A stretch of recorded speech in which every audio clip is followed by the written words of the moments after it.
Right now, it's time to bring in Arthur Schwartz, the food maven. Arthur, good morning.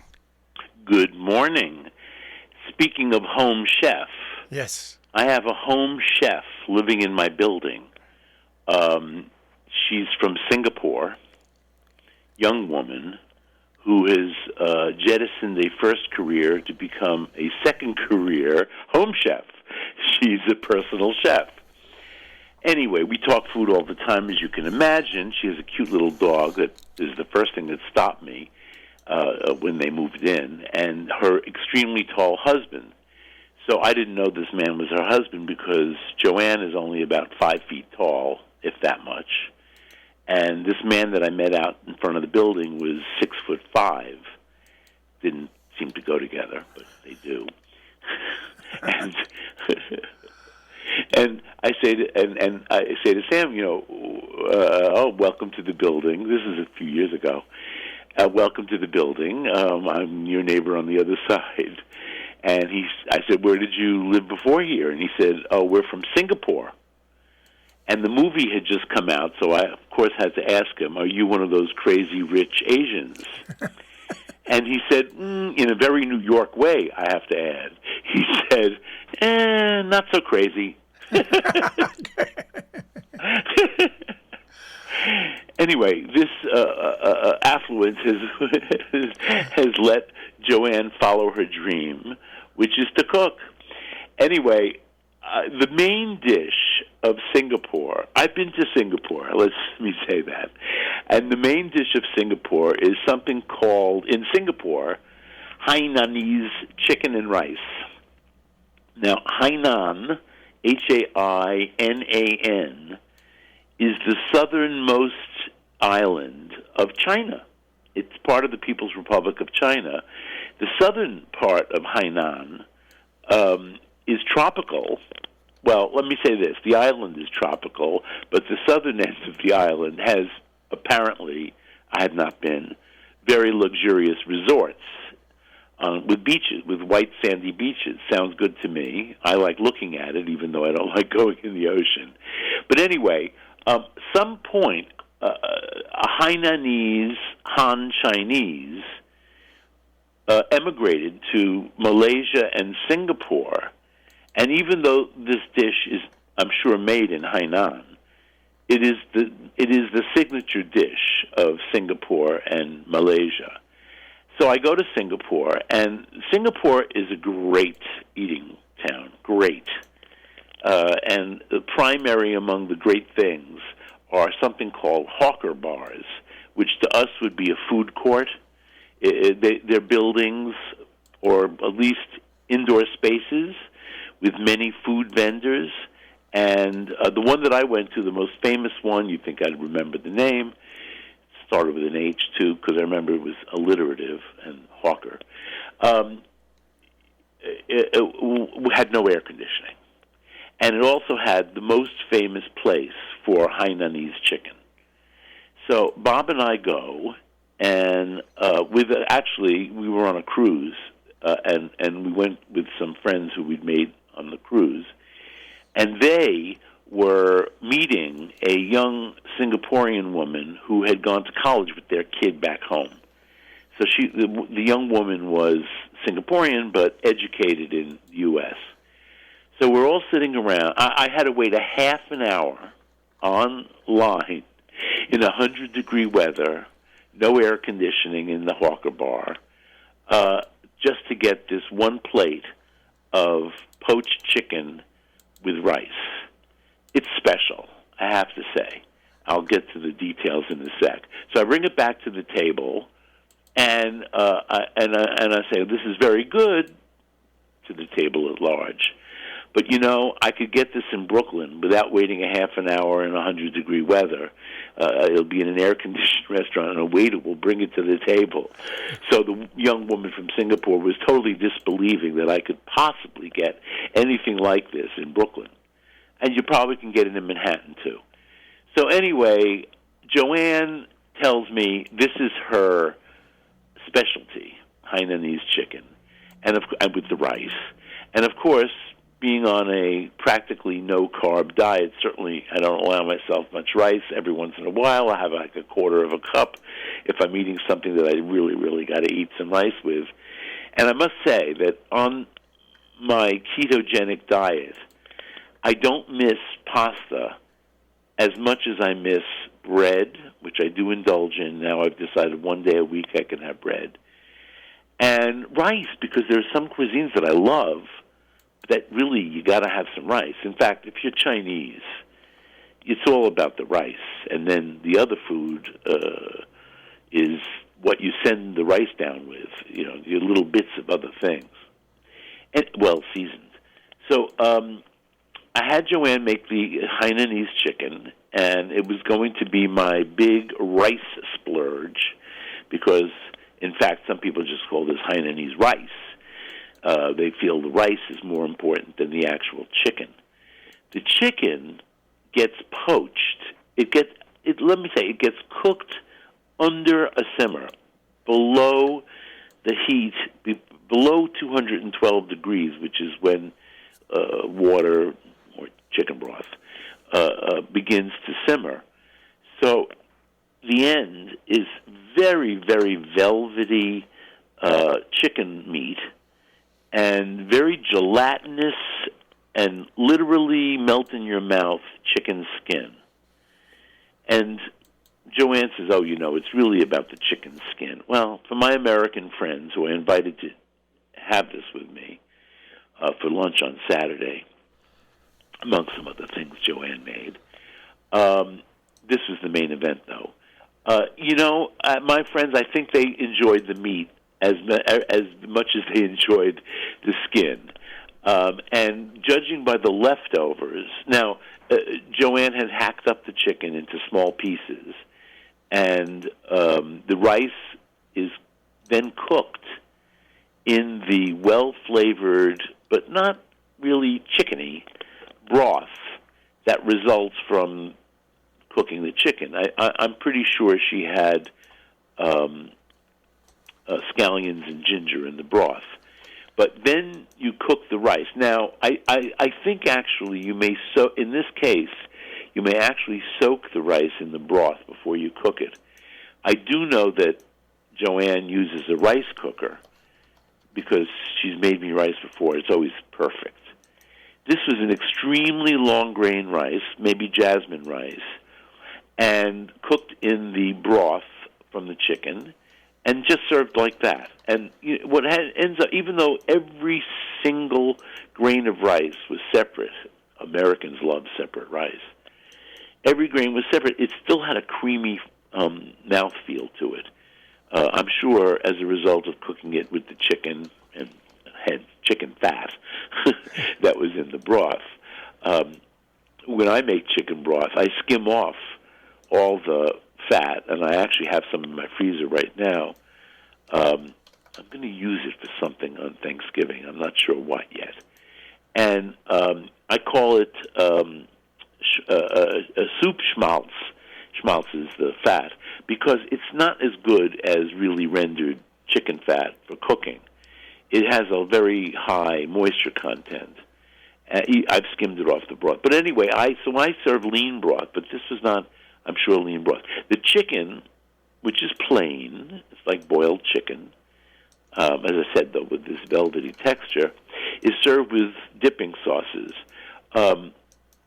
One that I make myself, and I'm going to give you a recipe for it, is something that we love in this house, and it's scallion ginger sauce. And you make it by just combining scallions, chopped fine, just the white part. I'm going to say I'll say 2 or 3 tablespoons. For 3 tablespoons of chopped scallions, add 1 tablespoon of finely minced ginger. Put that in a heat-proof dish, and heat about 3 tablespoons, a quarter of a cup of neutral vegetable oil. Peanut oil is great. Canola oil is great. I don't like mixed vegetable oils as much as some people do. But anyway, truly any neutral vegetable oil is good. And heat it until it is very hot, almost smoking, but not smoking. And so you have to keep an eye on it. And as soon as it gets that hot, pour it over your chopped scallion and ginger. And I usually add a few drops of soy sauce once it's cooled down to not sizzle. It'll sizzle. In fact, stand back when you add the oil. It'll sizzle a little bit. And that's it. Let it stand, as long as you can. I sometimes, and knowing I'm going to have a chicken to eat it with, or, we love it with plain shrimp, just boiled shrimp. Instead of shrimp cocktail, shrimp with the scallion ginger sauce is delicious. I've even served that at parties, and you can dip it into the sauce. And the other sauce was a chili sauce. I don't know how Joanne makes her chili sauce. You can buy chili sauce. I'm laughing because I was making something and I wanted to use sambal, which is I'm not sure if it's Thai or Southeast Asian general chili paste. And I said to Joanne, what brand of chili paste should I buy? And she said, I make my own. But, she's like that. In fact, I called her the other day and to consult with her on something. And she said, let me call you when I get back to the house. I said, where are you? She said, I'm at that. And she told me the new name of the new butcher shop in the neighborhood where, you know how people are these days. Nobody wants to know that a chicken cutlet comes from a chicken.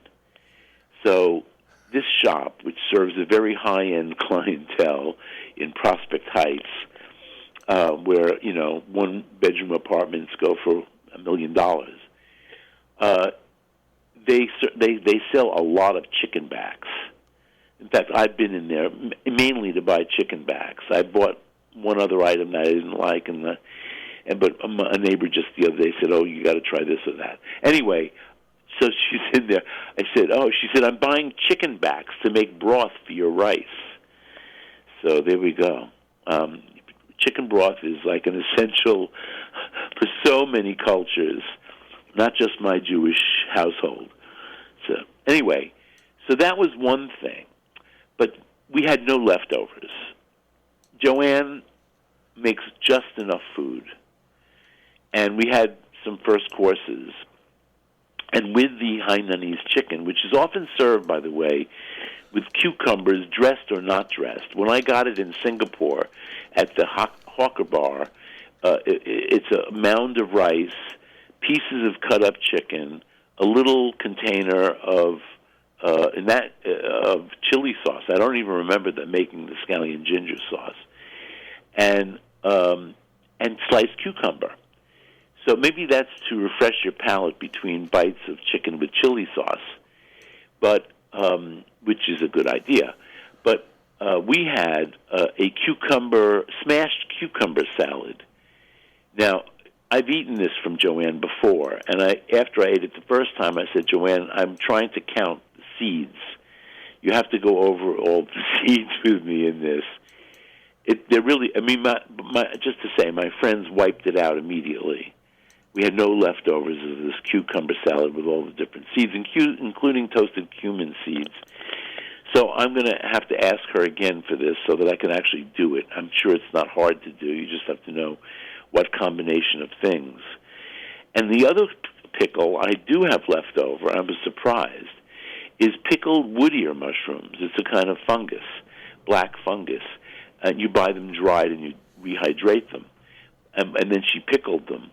And when she first made this for me some weeks ago, Bob didn't love it because he's not a mushroom lover, a fungus lover the way I am. And I'll eat any fungus almost. Well, tell me it's not poisonous. I particularly love, and I was swooning about this the other day with Irene, my housekeeper, who's Mexican, and she also swoons and craves huitlacoche, which is a corn fungus. Anyway, back to this pickle. I thought it was like crack. I said, Joanne, this is mushroom crack. I can't stop eating this. I was very happy that Bob didn't like it. So I have some of that left over, but I meant to eat it with the ultimate leftover Hainanese chicken dish, which is fried rice. So I had that was the only thing left over. Well, not the only, but I had the mushrooms, 3 cups of rice. Now, the big trick for making really good fried rice is to have day-old, at least, leftover cooked steamed rice. If you do takeout Chinese, and you could even order, as I have done, an extra rice. It costs nothing. $1 for an extra quarter rice. Most restaurants won't charge more than that. And then you have it left over the next day, and you could either make rice pudding or fried rice. I opt for the fried rice. So for 3 cups of rice, now, by the way, of course, this rice was very special rice to begin with, and I have to say the fried rice was the most divine I've ever done. And if you guys all remember, I was during a fried rice period a couple of years ago. I couldn't make it often enough because you can do so many different things with it. So I had a green pepper in the veg bin. I used that. I had some scallions. I almost always have scallions in the house. And I actually went out and bought some more, though, because I wanted the green part, and my greens were not really usable. But even if all you have is the white end, you can use it in here, in fried rice. I also cut up a shallot, a big shallot, because I wanted more onion flavor, but I didn't want to use a whole onion. And I had the little bit of leftover chicken. My friends ate all the good pieces. What I had left was some wings and some bony pieces. I took the skin off, this gelatinous skin. I peeled it off. I saved the meat throughout any bones, and then I fried the chicken skin in a little bit of oil, which not only rendered some of the fat that was on the skin, but made the skin into crackling. So once I had crackling, I took out the skin and put it aside in a little bowl, and I now had enough fat, which was a combination of my chicken fat and a little bit of oil I put in the pan to begin with. I measured it, by the way, because I wanted to tell you folks how to. It was 3 tablespoons plus a smidge of fat in the pan, and my fried rice recipe calls for 3 tablespoons, so it was perfect. You heat up your oil. You put in your rice, as I said, 3 cups of rice. Toss it around in the very hot oil, and once you hear it start sizzling a little bit, start throwing in your additions. In my case, it was the diced green pepper, about a cup. Maybe it was a little more. It was just my medium pepper that I cut up. But if you're using another vegetable, about a cut up of a cup vegetable. My chicken only amounted to a half a cup of chicken. So I diced up a little ham that I had in the fridge, and I added that to the chicken to make about a cup, a little bit more maybe.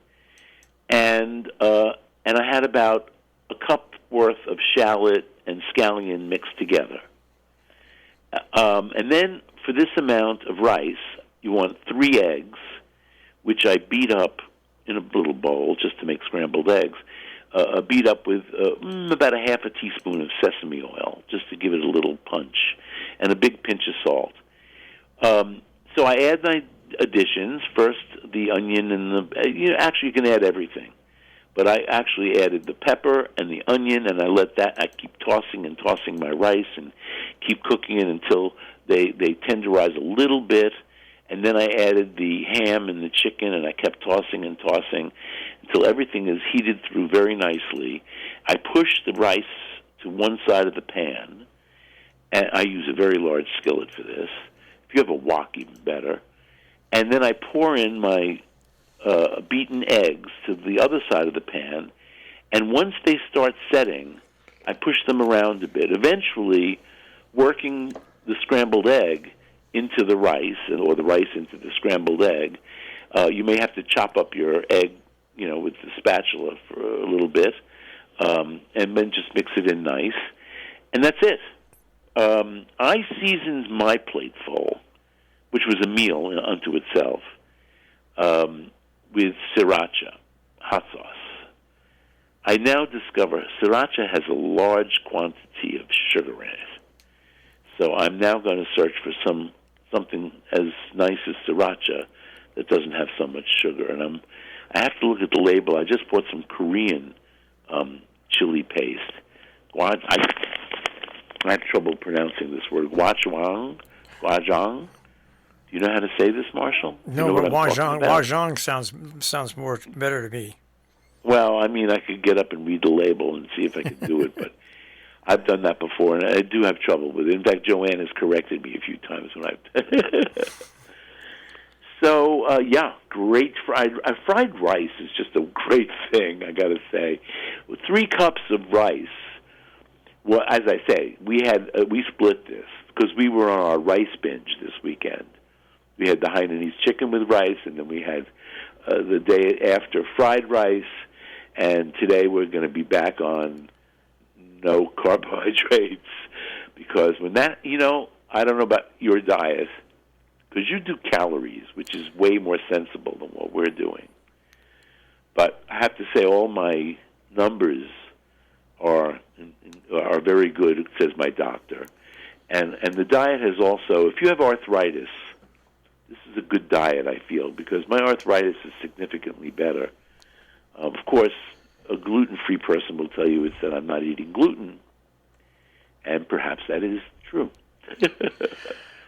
Counting calories is an easy way to do it. It's not the best way to do it. I think whatever you... No, it is the best. Marshall, I'm telling you, it's the best way to do it. After, after 60 years of dieting, I can tell you that Weight Watchers style, sensible eating, counting calories is a good thing.